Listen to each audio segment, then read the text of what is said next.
The union's inspiration through the workers' blood shall run. There can be no power greater anywhere beneath the sun. Yet what force on earth is weaker than the feeble strength of one? But the union makes us strong.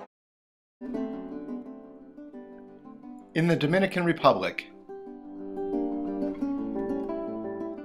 9.6 million people live in poverty.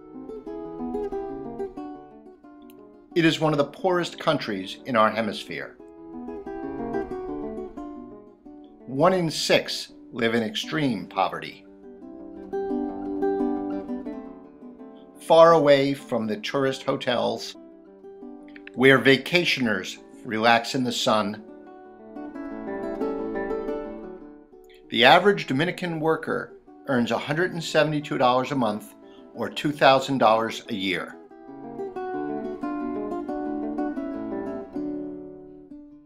About 1 in 7 Dominicans earns less than $2 per day. Poverty is everywhere. Some live and work in garbage dumps. They sort through rotten trash, looking for recyclables or anything of value to sell to get money for food.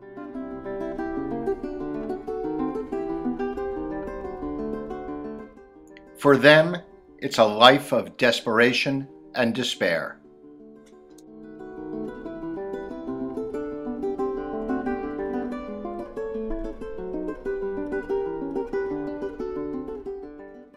I witnessed this poverty firsthand. In July 2011, I joined the Labor Religion Coalition on a trip to the Dominican Republic. Our delegation of students and teachers studied the impact of our buying decisions on the global economy. We learned that sweatshops outlawed in the United States still thrive in the Dominican Republic.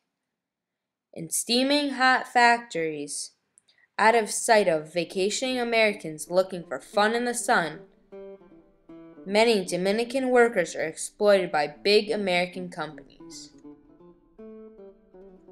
We learned how factory workers in the free trade zone earn the minimum wage, 84 cents an hour, or just $148 a month.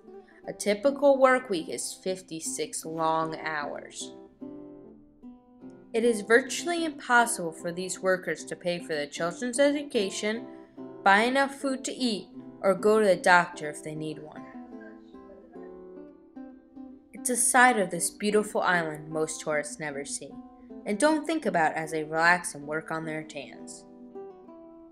By exploiting these workers, companies like Nike, Reebok, Starter, and Champion all make huge profits.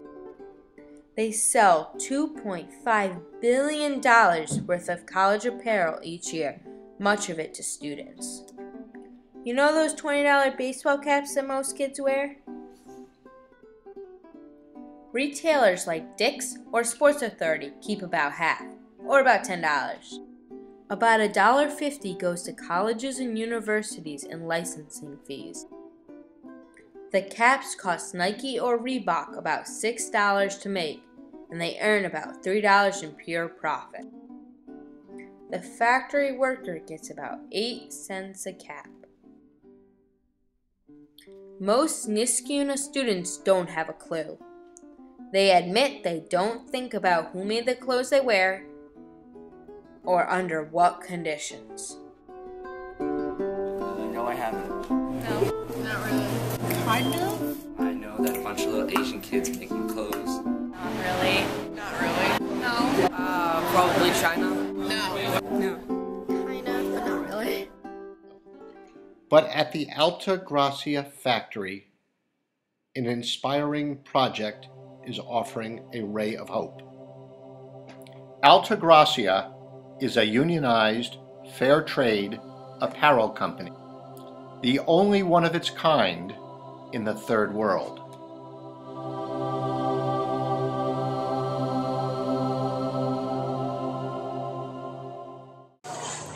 The owner of the company, Knights Apparel, believes in an anti-sweatshop model. Knights Apparel wants to show it is possible to pay workers a living wage, allow them to join a union, and still make a profit. Alta Gracia's workers earn $500 per month, 3.5 times what a typical Dominican factory worker earns. Alta Gracia is no sweatshop. Workers are permitted to take breaks for water or to use the bathroom. They are treated with dignity. Safety regulations are followed and worker rights are respected.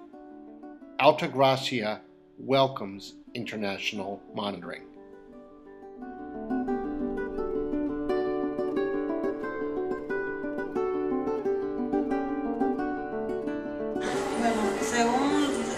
La experiencia que tengo aquí, yo vengo de una fábrica donde es una de las más grandes y donde se cometen. To go from one of the biggest factory in the Dominican Republic where they do bad things to the workers. Cuando se cometen todas las Desastres. sí, todo lo que uno puede decir que pueda facilitar a los trabajadores. Una de las ventajas de manejar la fábrica como se maneja esto es eso. Cuando tú eres dirigente y le pides a un trabajador que está ya sobrecargado de maltrato, te responden de una manera muy diferente a cuando tú tienes un trabajador contento y dispuesto a cooperar con lo que tú estás To say haciendo. that one of the different, it's that when you come here and the manager asks you for if you can do this job, you would do it like happy because the treatment is better, the pay's better, and they feel free here. Because workers are organized, they have a more powerful voice. Alta Gracia is a really exciting initiative, and I really, really hope that it succeeds. I've been very aware of the conditions that workers who are not unionized, the conditions they work under. We know in our own country that there were sweatshops here 100 years ago, and unions really made a change for American workers. The unfortunate thing is that a lot of the conditions that were fought against, things that ended in something like the Triangle Shirtwaist Fire, those same problems have just been moved to other countries. Anywhere there's a pool of desperate workers, sweatshops can be found. The poorer a country is, the more exploitable its workers. 85% of sweatshop workers are young women. Sweatshop workers earn as little as 1/4 to 1/2 of what they need.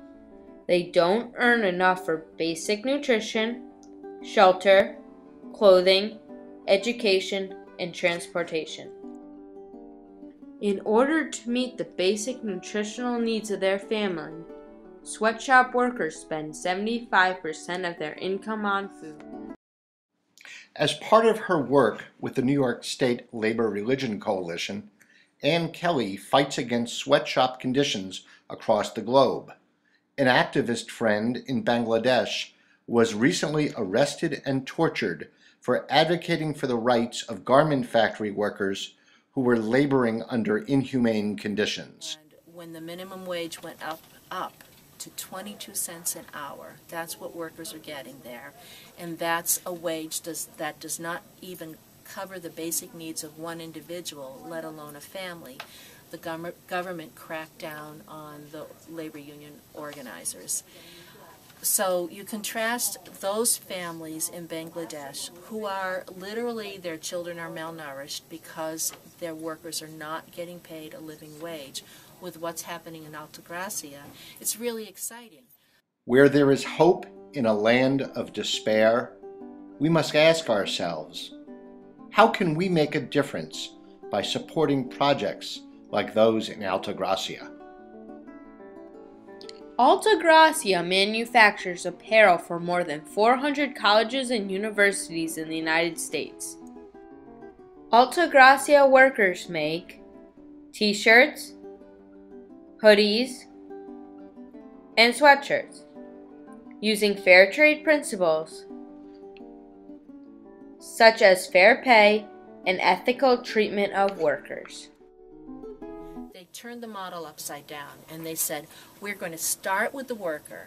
We're going to figure out what it is that a worker needs to make to thrive, to be able to pay their basic needs, to be able to participate in their culture, to be able to send their kids to school, and to save a little bit of money. That's where they started.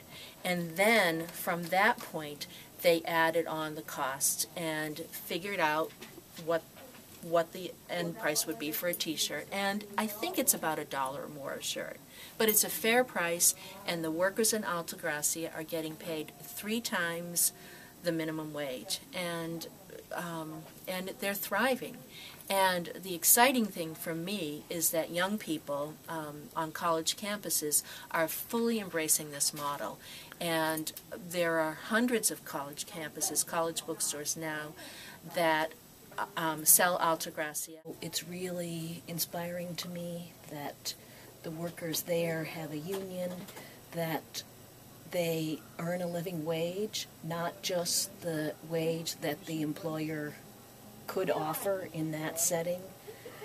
It's really important to me that students were involved.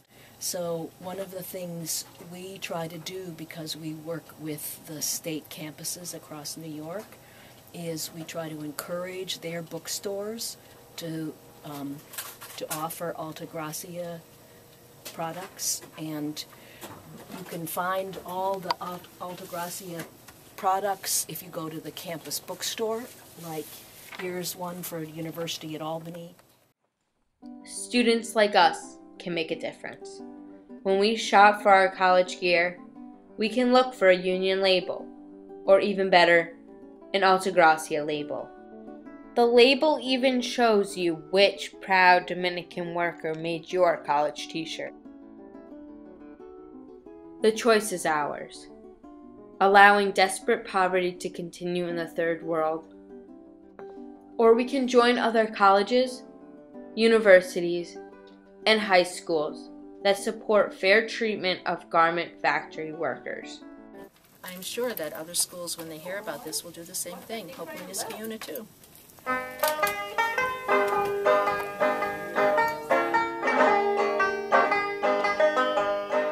Solidarity forever. Solidarity forever. Solidarity forever. For the union makes us strong.